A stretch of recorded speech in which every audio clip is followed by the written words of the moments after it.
آلک و اصحابک یا نور اللہ۔ نبیوں کے سلطان رحمت عالمیان محبوب رحمان صلی اللہ تعالی علیہ وآلہ وسلم کا فرمان عظمت نشان ہے، من صلی علی مرتن فتح اللہ لہ بابا من العافیہ، یعنی جس نے مجھ پر ایک بار درود پاک پڑھا اللہ پاک اس کے لیے عافیت کا دروازہ کھول دیتا ہے۔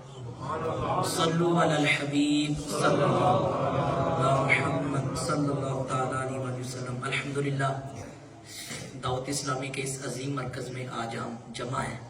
ختم قرآن کا سلسلہ ہے، 27ویں شب ہے، ہو سکتا ہے شب قدر ہو۔ قرآن مجید فرقان حمید کی عظمت تو اسی سے واضح ہے کہ یہ اللہ کی صفت ہے، اللہ کا کلام اللہ کی صفت ہے، یعنی کہ مخلوق نہیں ہے، خالق بھی نہیں ہے۔ خالق تو وہ رب ہے، جو صفات ہوتی ہیں وہ خدا بھی نہیں ہوتی اور مخلوق بھی نہیں ہوتی، یہ اللہ کا کلام ہے، اس کی اتنی شان اتنی عظمت۔ اور کل قیامت کے دن قرآن مجید فرقان حمید شفاعت کرے گا۔ نبی کریم علیہ السلام نے اپنی کثیر احادیث میں اس طرح کے مضامین ارشاد فرمائے۔ امام اہل سنت امام احمد رضا خان رحمۃ اللہ تعالی علیہ، آپ نے اپنے ملفوظات میں یہ تحریر ہے، آپ کے ملفوظات میں یہ بات لکھی ہوئی ہے کہ کل قیامت کے دن اللہ تعالیٰ سے ڈائریکٹ شفاعت قرآن کریم کرے گا یا نبی کریم علیہ السلام فرمائیں گے۔ ڈائریکٹ رب سے شفاعت کا اختیار قرآن کو ہوگا یا رسول اللہ کو ہوگا۔ باقیہ انبیاء جو شفاعت کریں گے وہ نبی کریم علیہ السلام کی بارگاہ میں شفاعت کریں گے، لیکن قرآن اور رسول اللہ کی یہ اتھارٹی ہے کہ وہ ڈائریکٹ بندے کی شفاعت کر کے اس کو جنت میں لے جائیں۔ کتنی عظیم یہ کتاب ہے۔ اور پھر مشکاہ شریف کے حدیث سے پاک ہے، نبی کریم علیہ السلام نے ارشاد فرمایا اقرأوا القرآن فإنه يأتي يوم القیامة شفیعا لأصحابہ۔ حضور نبی پاک علیہ السلام ارشاد فرماتے ہیں قرآن کی تلاوت کیا کرو، تلاوت کیا کرو، کیونکہ اس کا فائدہ کیا ہے؟ فرمایا کل قیامت کے دن یہ اپنے تلاوت کرنے والے کی شفاعت کرے گا، قرآن پاک شفاعت کرے گا جو اس کی تلاوت کرے گا، یعنی کہ یہ اس کو قیامت میں تنہا نہیں چھوڑے گا۔ اور اسپیشلی دو صورتوں کے بارے میں فرمایا اقرأ الزہراوین، دو چمکدار صورتوں کی تلاوت کیا کرو۔ وہ چمکدار صورتیں کون سی ہیں؟ حدیث میں فرمایا سورۃ البقرہ و سورۃ آل عمران، سورہ بقرہ اور سورہ آل عمران۔ فرمایا کل قیامت کا دن جب بندے کو سارے چھوڑ جائیں گے، باپ بھی، ماں بھی، اولاد بھی، بہن بھائی بھی، دوست بھی، رشتہ دار بھی، کوئی کسی کے کام نہیں ہے، سب کو اپنی اپنی پڑی ہوگی، وہ نفسہ نفسی کا ایک عالم ہوگا۔ فرمایا ایسے عالم میں جو سورہ بقرہ پڑھتا ہوگا، سورہ آل عمران پڑھتا ہوگا، تو یہ دونوں صورتیں اس کو کیسے بچائیں گی؟ کأنہما تأتیان یوم القیامت کأنہما غمامان، انہما تأتیان یوم القیامت کأنہما غمامان۔ فرمایا یہ کل قیامت کے دن اپنے پڑھنے والے کے آگے بادل کی طرح یہ اس کو پروٹوکول دے گی۔ قیامت کے دن یہ سورہ بقرہ سورہ عمران اس کے آگے بادل کی طرح آ جائیں گی یا سائبان کی طرح آ جائیں گی۔ یا فرمایا کہ ان کی کیفیت یہ ہوگی کہ فرقانی من طیر صواف تحاجانی عن اصحابہما، فرمایا یہ ایسے پرندے بن جائیں گی، اس کے آگے آگے یوں پرندوں کا ایک گروہ ہوگا، وہ سورہ بقرہ سورہ آل عمران ہوگی، اس کو پروٹوکول دیں گے، اور اس کے آگے آگے ہوں گی، یہ پیچھے پیچھے ہوگا، اور یہ رب تعالیٰ سے اس کی بخشش کے لیے جھگڑا کریں گے، اللہ کی بارگاہ میں جھگڑیں گے۔ اللہ سے کون جھگڑ سکتا ہے؟ لیکن یہ کلام ناز کا جھگڑا ہوگا، یہ محبت کا جھگڑا ہوگا، یہ پیار کا جھگڑا ہوگا، یہ اللہ سے ریکویسٹ کرے گی کہ مولا یہ بندہ جہنم میں نہیں جانا چاہیے کیونکہ یہ میری تلاوت کیا کرتا تھا، اگر میں تیرا کلام ہوں تو اس کو جنت عطا فرما، یا مجھے اپنے کلام میں سے نکال دے۔ رب تعالیٰ ان کے پڑھنے والوں کو جنت عطا فرمائے۔ اتنا یہ قرآن اتنا وفادار ہے، یہ بندے کو تنہا نہیں چھوڑے۔ اس لیے نبی کریم علیہ السلام نے یہ ارشاد فرمایا، ترمذی کی حدیث ہے، حضور نبی کریم فرماتے ہیں کل قیامت کا دن ہوگا تو یقال لصاحب القرآن، صاحب قرآن کو کہا جائے گا، یعنی قرآن کی تلاوت کرنے والے کو کہا جائے گا۔ یہاں پر ضروری نہیں ہے وہ حافظ قرآن، قرآن کی تلاوت کرتا ہو، قرآن کے احکامات پر عمل کرتا ہو، فرمایا اس کو کہا جائے گا اقرأ ورتقی ورتل کما کنت ترتل فی الدنیا۔ فرمایا قرآن پڑھتا جا، منزلیں چڑھتا جا، جہاں پر جیسے تو دنیا میں آہستہ آہستہ ترتیل کے ساتھ قرآن پڑھا کرتا تھا، فرمایا اسی طرح آج ترتیل کے ساتھ قرآن پڑھ۔ فَإِنَّ مَنزِلَتَكَ عِنْدَ آخِرِ آیَةٍ تَقْرَأُ بِهَا، فرمایا تیرا جنت میں مقام وہاں ہوگا جہاں تیری آخری آیت ختم ہوگی۔ اچھا اس کے لیے حافظ قرآن ہونا ضروری، بھلے وہ حافظ قرآن نہ ہو، شرط یہ ہے وہ ڈیلی تلاوت کرتا ہو۔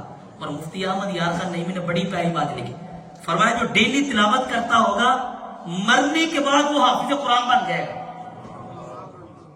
ڈیلی تلاوت کرتا ہوگا، دنیا میں اس نے حفظ نہیں کیا، مرنے کے بعد وہ حافظ قرآن اٹھے گا۔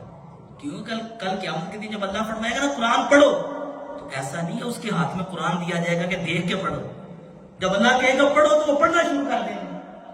اللہ کی دنیا میں حافظ نہیں تھا، وہ پڑھتا جائے گا، منزلیں چڑھتا جائے گا۔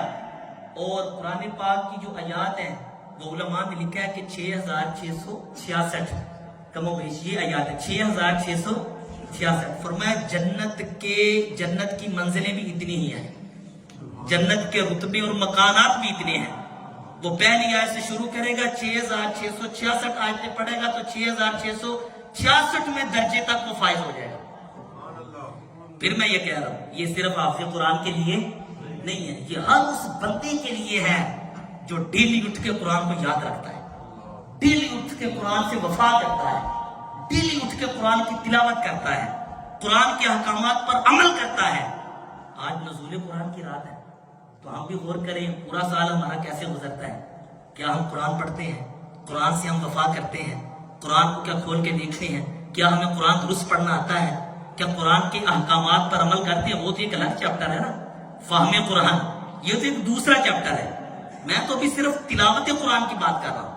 فہم قرآن یعنی قرآن کو سمجھنا، اس کا ذوق ہی نہیں ہے ہمارے معاشرے میں، اس کا ذوق ہی نہیں ہے۔ مطلب کہ عام طور پہ لوگ تراویح پڑھتے ہیں تو تراویح میں گھنٹہ سوا گھنٹہ لگ جاتا ہے، تراویح سنیں گے، لیکن اگر کہا جائے نا 1 گھنٹے کے لیے فہم قرآن کی کلاس ہوگی، کوئی بھی نہیں بیٹھے گا، بس قرات سنیں گے، ہم نے سمجھنا نہیں ہے، گویا کہ ہم اپنے عمل سے یہ کہہ رہے سمجھائیں نا ہمیں۔ وہ کسی نے کہا تھا نا بھی قرآن سے اتنا کیوں ڈرتے ہیں، کیونکہ قرآن جب سمجھ میں آ جاتا ہے تو پھر تو کیا بات ہے۔ اللہ نے قرآن میں کیا فرمایا، انما یخشی اللہ من عبادہ العلماء، اللہ سے اس کے بندوں میں سے علماء ہی اللہ سے ڈرتے ہیں۔ وجہ کیا ہے؟ وہ قرآن کا فہم رکھتے ہیں۔ اب قرآن کو الف لام میم سے لے کے والناس تک پڑھیں، خدا کی قسم دنیا کی محبت دل سے دور ہو جائے گی اگر سمجھ کے پڑھے گا۔ اللہ نے قرآن میں فرمایا کیا کیا ہے، جگہ جگہ جنت جہنم کا تذکرہ، موت کے بعد اٹھنے کا تذکرہ، کامیابی کا تذکرہ، حقیقی ناکامی کیا ہے اس کا تذکرہ۔ بندے کے دل میں وہ باتیں نقش کر جاتی ہیں، لیکن ہمارا کیا علاج ہے؟ ہم نے تو آج تک ترجمہ تفسیر کے ساتھ ایک مرتبہ بھی قرآن چلے کسی سے نہ سمجھے، بھائی خود ہی پڑھ لیں، تفسیریں موجود ہیں، علماء اہل سنت کی تفسیر آپ پڑھیں، اس کو سمجھیں۔ لیکن ہم غور کریں کہ اتنی عمر گزر گئی، میرے رب نے جو مجھے پیغام دیا قرآن کی صورت میں، کیا میں نے وہ سارا آج تک پڑھا ہے، سمجھا ہے؟ اس میں ہے کیا؟ اس میں لکھا کیا ہوا ہے؟ اس میں احکامات کیا ہیں؟ اسی لیے یہ مسئلہ یاد رکھیں کہ خالی جو حفظ کر لیتا ہے اس کی کوئی فضیلت نہیں ہے۔ یہ پتہ نہیں ہمارے ذہن میں کس نے ڈال دیا ہے، یا بعض لوگ غلط ملت تقریریں کرتے ہیں۔ خالی حفظ کی کوئی فضیلت، یعنی کہ اگر وہ بے عمل ہو، خالی حفظ ہے قرآن پر عمل کرتا ہے ساری زندگی، پھر اس کی فضیلت ہے۔ خالی حفظ ہے سود کھاتا ہے، حافظ قرآن ہے حرام کھاتا ہے، حافظ قرآن ہے زنا کرتا ہے، حافظ قرآن ہے شراب پیتا ہے، حافظ قرآن ہے قرآن کے احکامات کی دجیاں اڑاتا ہے، کوئی ایک ذرہ بھی فضیلت نہیں جتنی، بلکہ فرمایا کہ بعض قرآن پڑھنے والے ایسے ہیں قرآن ان پہ لعنت کرتا ہے، پڑھتا تو ہے عمل نہیں کرتا۔ قرآن لعنت کرتا ہے، وہ قرآن پڑھ رہا ہے لیکن قرآن لعنت کرتا ہے۔ اسی لیے جتنی بھی احادیث ہیں وہاں پر اگر حفظ قرآن کی بات ہے تو اس کے ساتھ عمل قرآن کا تذکرہ ہے، ساتھ ہی عمل قرآن کا تذکرہ ہے۔ مثلا مشہور حدیث ہے جو کہ سیاہ ستہ میں موجود ہے، نبی کریم علیہ السلام نے ارشاد فرمایا اقرأ القرآن، کہ جس نے قرآن کو پڑھا، حضور نبی کریم علیہ السلام نے فرمایا کہ جس نے قرآن کو پڑھا اور اتنا پڑھا، اتنی استقامت سے پڑھا کہ وَاسْتَظْهَرَهُ، اس کو حفظ کر لیا۔ کیا کر لیا؟ حفظ کر لیا۔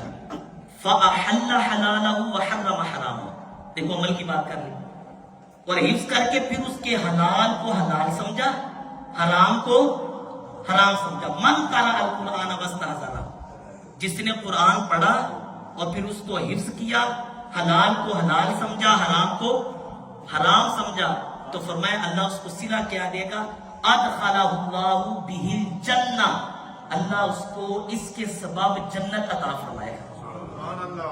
کیا فرمائے گا؟ لیکن اگر وہ حافظ قرآن ہے، قرآن کے حلال کو حلال نہیں سمجھتا، پھر تو وہ کافر ہو جائے گا، حرام کو حرام نہیں سمجھتا، پھر تو وہ کافر ہو جائے گا۔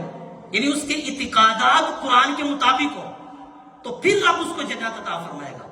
اور فرمایا صرف اسی کو نہیں، وَشَفَّعَهُ فِي عَشَرَةِ أَهْلِ بَيْتِهِ كُلُّهُمْ قَدْ وَجَبَتْ لَهُ النَّارُ، معروف حدیث ہے۔ فرمایا اس کے خاندان میں سے 10 وہ افراد جن پر جہنم واجب ہو چکا ہے، رب تعالیٰ اس کی سفارش سے، حافظ قرآن کی سفارش سے ان کو بھی جنت عطا فرمائے۔ اب یہ کتنی بڑی فضیلت ہے، قرآن پاک کی فضیلت کے لیے ایک ہی حدیث کافی ہے۔ اچھا اب یہ فضیلت ڈاکٹر کی نہیں ہے، یہ فضیلت انجینئر کی نہیں ہے، یہ فضیلت کسی ایم پی اے کی نہیں ہے، ایم این اے کی نہیں ہے، کسی صدر کی نہیں ہے، کسی وزیر اعظم کی نہیں ہے، یہ بڑے سے بڑے دنیا کا جو عہدیدار ہے اس کی نہیں ہے۔ ٹھیک ہے، مطلب کہ ان کی اپنی فضیلتیں ہیں، اللہ تبارک و تعالیٰ بہت سارے مسلمانوں کو جنت عطا فرمائے گا، لیکن حافظ قرآن جو قرآن کا عامل بھی ہو، قرآن پہ عمل بھی کرتا ہو، کل قیامت کے دن اس کا پروٹوکول ہوگا۔ رب فرمائے گا ڈاکٹر تو اکیلا جنت میں جا، انجینئر تو بھی اکیلا ہی چلا جا، اے فلاں تو بھی اکیلا چلا جا، فلاں تو بھی اکیلا چلا جا، فلاں تو بھی اکیلا چلا جا، لیکن حافظ قرآن، عالم قرآن، عامل قرآن کو کہا جائے گا ٹھہر رک جا، تو نے اکیلے نہیں جانا، اپنے خاندان میں سے 10 لوگوں کو ساتھ لے کے جا جن پر جہنم واجب ہو چکا۔ اللہ پروٹوکول دے گا۔ یہ کیا دے گا؟ آج بعض اوقات نا بچے پریشان ہو جی حفظ کر دیا تو اب کیا کریں؟ بھائی جب رب پروٹوکول دے گا تو پھر اس سے آگے کوئی چیز نہیں ہے۔ اس لیے ہمیں بھی غور کرنا ہے، ہم نے اپنے بچوں کو کیا دنیا ہی سکھائی ہے یا دین بھی سکھانا ہے یا نہیں؟ حافظ قرآن بنائے اپنے بچوں کو، عالم قرآن بنائے۔ اور ایک حدیث پاک میں تو یہ ارشاد فرمایا کہ من قرأ القرآن وعمل بما فیہ، یہاں حفظ کی بات ہی نہیں کی، دوسری حدیث میں فرمایا جس نے قرآن پڑھا، اور شرع میں یہ ہے کہ ڈیلی پڑھا، شرط یہ ہے کہ کیا کبھی ناغہ ہو جائے تو الگ بات ہے، عموماً وہ ڈیلی تلاوت بنے، 1 رکوع کی کرتا ہو، 2 رکوع کرتا ہو، وعمل بما فیہ، ڈیلی قرآن پڑھتا ہو اگرچہ حفظ نہیں کیا، اور پھر اس پر عمل بھی کرتا ہو، جو قرآن میں ہے اس پہ کیا کرتا ہو؟ عمل بھی۔ نماز کا مسئلہ قرآن سے پوچھتا ہو، زکوٰۃ کا مسئلہ قرآن سے پوچھتا ہو، وراثت کا مسئلہ تو وہ پہلے قرآن کو ترجیح دیتا ہو، محلے کے چودھری سے مسئلہ حل نہ کراتا ہو یا کسی اور قانون سے مسئلہ حل نہ کرواتا ہو، قرآن کے قانون سے مسئلہ حل کرتا ہو، وراثت کا قرآن کو وہ پریورٹی دیتا ہو، قرآن کو ترجیح دیتا ہو کہ میرے قرآن نے کیا فرمایا، عمل کرنے کی یہی مطلب ہے۔ باقیہ گناہوں سے بھی قرآن کو دیکھ کے وہ بچتا ہو، تو فرمایا اس کی فضیلت کیا ہے؟ کل قیامت کے دن رب تعالیٰ البسا والداہ تاجن یوم القیامہ، اللہ اس کے والدین کے سر پہ ایک تاج سجائے گا۔ کیا سجائے گا؟ یہ حافظ قرآن کی میں بات نہیں کر رہا بھائی، یہ فضیلت آپ کو بھی مل سکتی ہے جو حفظ نہیں جنہوں نے کیا، ڈیلی قرآن پڑھا ہے، اس پر عمل کیا ہے، اللہ اس کے پیرنٹس کو کل قیامت کے ان کے سر پہ تاج سجائے گا، اور اس کی روشنی کیا کہ ضوء احسن من ضوء الشمس، فرمایا اس کی روشنی سورج کی روشنی سے زیادہ ہوگی، سورج کی روشنی سے۔ پھر حدیث میں فرمایا فما ظنکم بالذی عمل بہذا، اس کے بارے میں تمہارا کیا گمان ہے جس نے خود قرآن پڑھا اور اس پر عمل کیا؟ رب پھر اس کو کتنا رتبہ عطا فرمائے گا. اس لیے آج نزول قرآن کی رات بھی ہے, شب قدر کی رات بھی ہے.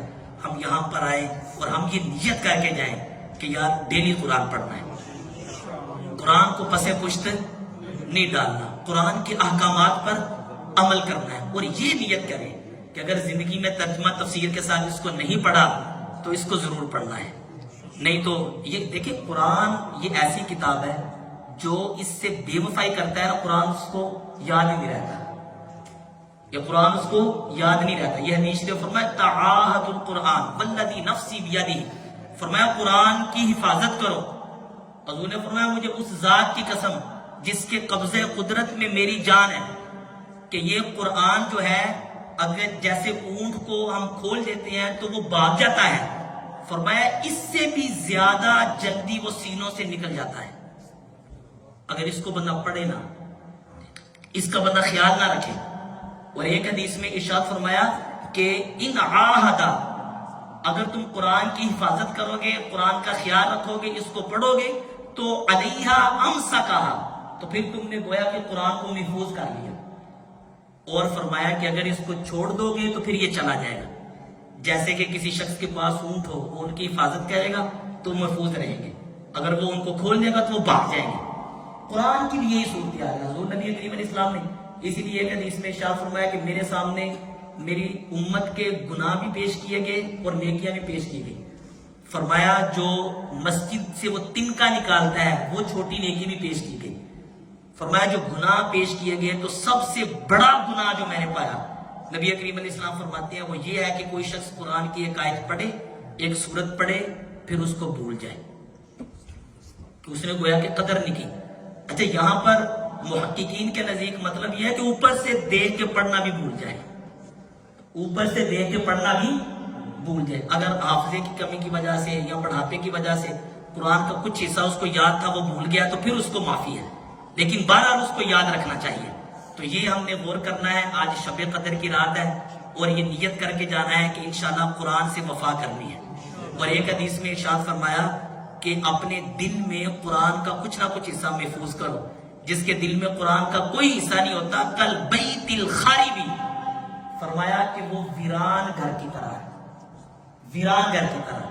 جو قرآن پاک کی معروف صورتیں ہیں, سورہ رحمان, سورہ یاسین, سورہ ملک, اس طرح کی صورتیں میں زبانی یاد کر لینی چاہیے اور ان کو سمجھنا بھی چاہیے, پڑھنا بھی چاہیے. الحمدللہ دعوت اسلامی کے مکتبۃ المدینہ سے صراط الجنان آپ کو تفسیر ملے گی, بڑی آسان ہے, اس کو آپ اپنے گھر میں رکھیں. نہیں تو موبائل میں بھی آپ ڈاؤن لوڈ کر سکتے ہیں, آج کل کیا مشکل ہے. تو ڈیلی 3 آیتیں, 4 آیتیں, 5 آیتیں چلتے پھرتے بھی آپ ترجمہ تفسیر کے ساتھ پڑھ سکتے ہیں, سمجھ سکتے ہیں.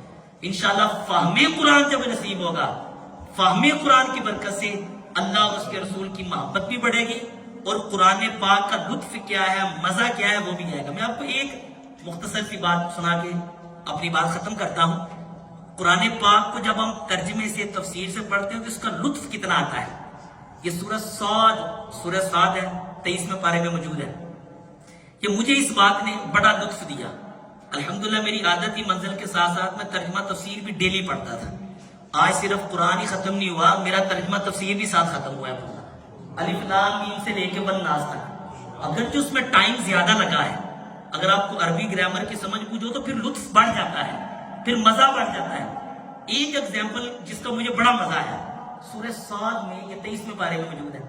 اللہ تبارک و تعالیٰ نے اپنے محبوب کی بات کی اور اس سے پہلے کافروں کے قول نقل کیے. کوئی کہتا تھا حضور جادوگر ہے, معذرت. کوئی کہتا یہ قرآن بڑی عجیب چیز ہے, یہ قرآن انہوں نے خود بنا لیا اپنے سے. طرح طرح کی باتیں کفار کیا کرتے تھے. تو نبی کریم علیہ السلام رنجیدہ ہوتے تھے, آپ کے دل کو رنج پہنچتا تھا, آپ غمگین ہو جاتے تھے کفار کی باتیں سن کے. تو اللہ تبارک و تعالیٰ نے تسلی دیتے ہوئے, دلاسا دیتے ہوئے فرمایا کہ اے محبوب اصبر علی ما یقولون, جو یہ کفار کہتے ہیں ان پر آپ صبر فرمائیے, ان پر صبر کیجئے اور ان کو دفع کیجئے. اور اصل بات یہ ہے کہ وَاذْكُرْ عَبْدَنَا دَاوُودَ ذَا الْأَيْدِ إِنَّهُ أَوَّابٌ, اے محبوب ہمارے بندے جو داؤد علیہ السلام تھے ان کا ذکر کیجئے, ان کا واقعہ یاد کیجئے, وہ بڑی توبہ کرنے والے تھے. اچھا پھر واقعہ کون سا نقل کیا, بڑا دلچسپ واقعہ نقل کیا تاکہ نبی کریم علیہ السلام کی دل جوئی ہو. وہ مختصر واقعہ یہ ہے کہ داؤد علیہ السلام اپنی محراب میں عبادت کر رہے تھے تو حضرت داؤد علیہ السلام کی جو نکاح ہوئے تھے نا 99 بیویاں تھی آپ کی. اس وقت یہ جائز تھا, نبی تھے, 99 بیویاں. تو انہوں نے ارادہ کیا کہ میں 100 بیوی پوری کروں اور ایک عورت کو نکاح کا پیغام بھیجا. اب اس عورت کو نکاح کا پیغام پہلے کوئی اور شخص بھیج چکا تھا, اس بیچارے کی ایک بھی بیوی نہیں تھی. تو جب حضرت داؤد علیہ السلام کے نکاح کا پیغام گیا تو گھر والوں نے فوراً ہاں کر دی کہ بھی اللہ کے نبی ہیں, یہ ان کا پیغام کون ریجیکٹ کرے گا. تو اللہ تبارک و تعالیٰ نے 2 فرشتوں کو بھیجا انسانی صورت میں, انسانی شکل میں. وہ حضرت داؤد علیہ السلام کے پاس آئے اور انسانی شکل میں آ کے کہا, حضرت داؤد علیہ السلام کو فیصلہ کرنے کی بڑی قوت دی گئی. تو کہا کہ حضرت ایک دم وہ محراب میں آ گئے. حضرت داؤد علیہ السلام تھوڑا سا گھبرائے. کہا آپ گھبرائیے نہیں, ہم آپ سے ایک مسئلہ پوچھنے کے لیے آئے ہیں. کہا جی مسئلہ پوچھئے, کیا مسئلہ ہے. فرمایا کہ مسئلہ یہ ہے کہ وہ خاص ایک نعجہ قرآن نے فرمایا, خاص ایک جانور کا نام لیا جو مونس ہے.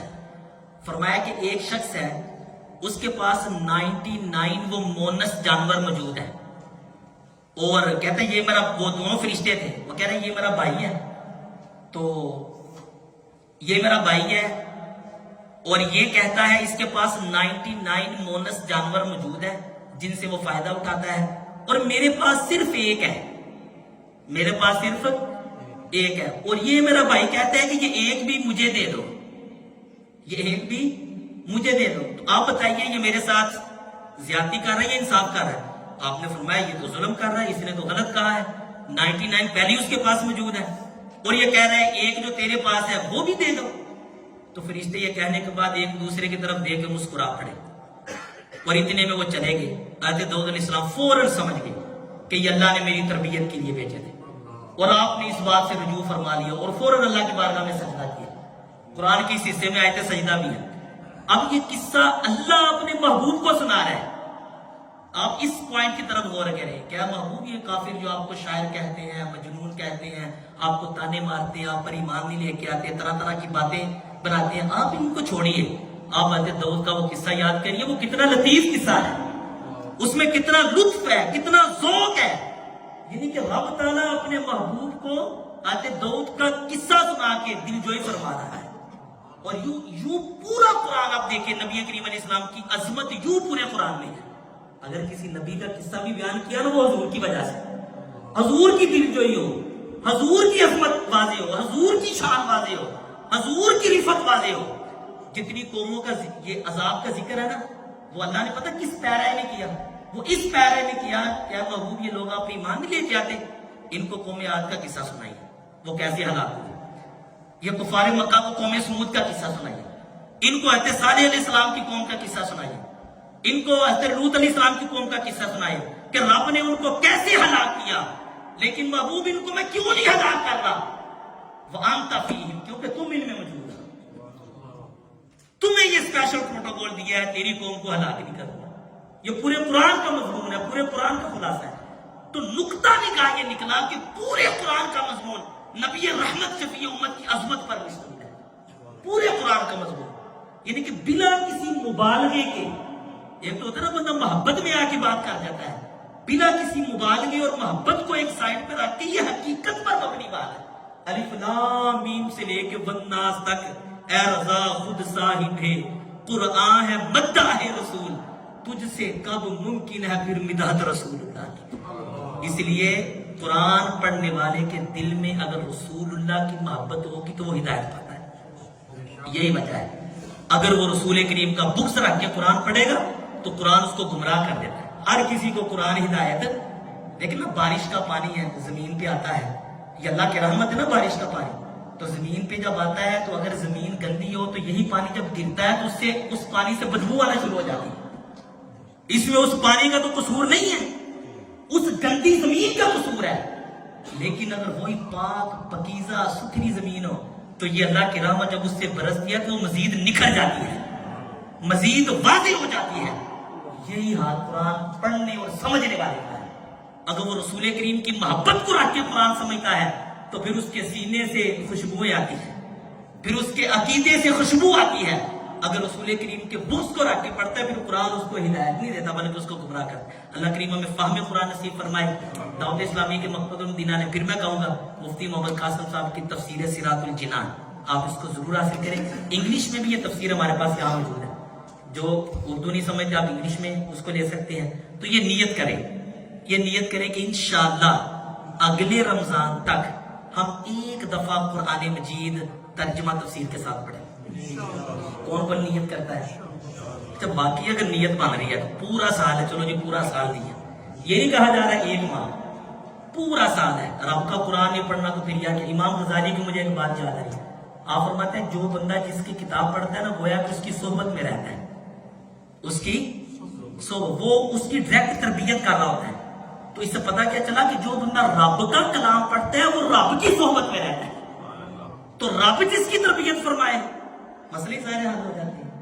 سارے علوم تو قرآن پہ موجود ہے. اللہ نے قرآن کی محبت, قرآن سے الفت, قرآن سے عقیدت, قرآن کا پیار نصیب فرمائے اور اس کو سارا سال ساری زندگی پڑھتے رہنے کی توفیق عطا فرمائے. آمین بجائے نبی الامین صلی اللہ تعالی علیہ وآلہ وسلم.